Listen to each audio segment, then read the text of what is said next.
Mahirap naman talaga labanan ang anxiety, lalo kung yayakapin mo ito. Pero kung babangon ka at tutulungan mo ang sarili mo, siguro unti-unti malalagpasan mo ito.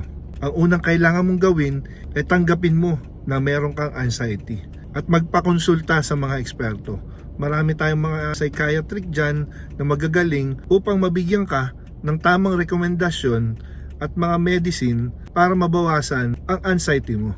At siguro para mabawasan na rin ang mga isipin mo nang di ka na inaatake ng anxiety is tanggapin yung mga katotohanan at mga pangyayari sa buhay mo, mapait man ito o maganda, na talagang ganun. Hindi natin may iwasan na may dumarating sa buhay natin na di magandang pangyayari na magbibigay sa atin ng trauma, pagka-down, pagka-depress at iba pa. Ipagpasa Diyos na lang natin ito, kaya wag rin natin kakalimutan magdasal.